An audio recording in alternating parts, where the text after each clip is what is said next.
replacementparts.com. In this video, I'm going to show you how to replace the reed assembly on a Ryobi trimmer. The reed assembly is a valve that allows air to transfer in and out of the crankcase as the piston goes through its cycles. Eventually, the reed valve will fatigue and break off, at which time it'll need to be replaced. Replacing the reed assembly is easy to do, and I'm going to show you how. Reed assemblies, as well as many other parts, can be found on our website. Let's get started. I'll begin by removing the rear cover.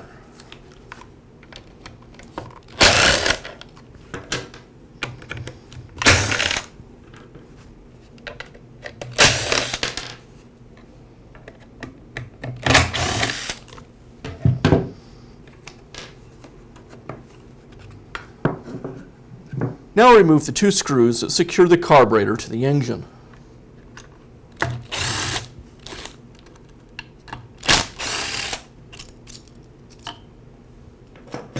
Before removing any of the fuel lines from the carburetor or the lines from the tank, you'll want to make sure that you drain any gas that might still be in the fuel tank.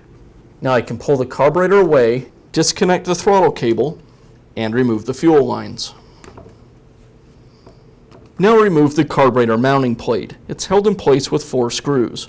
I'll also need to thread the throttle cable through the opening in the mounting plate. As I take this assembly apart, the fuel lines and fuel tank will also come with it.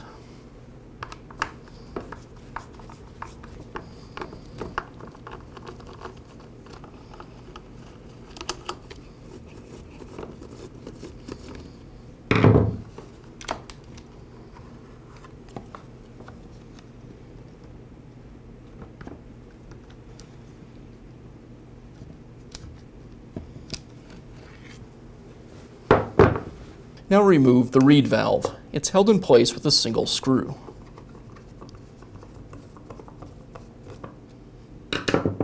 Remove the backing plate and the reed valve itself. And now install the reed valve. First I place the reed valve over the opening and then install the backer plate. There should be a gap between the backer plate and the reed valve, and I secure it with the screw.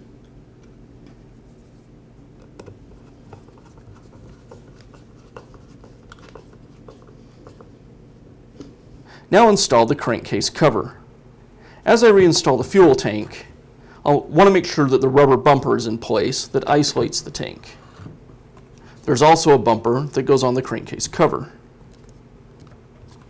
Make sure the gasket's in place and slide the cover onto the crankcase. And now I'll secure it with the screws. Now install the carburetor gasket. Now I'll reinstall the throttle cable back onto the carburetor's throttle linkage. Now install the incoming fuel line to the bottom of the carburetor.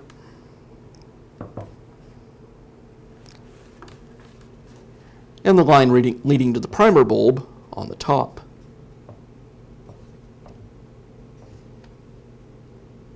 And I'll secure the carburetor as well as the choke plate with the screws.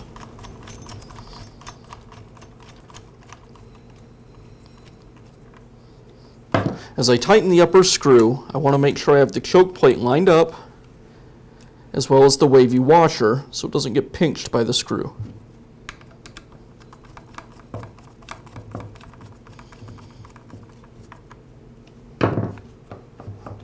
And now I'll reinstall the rear cover with the air filter.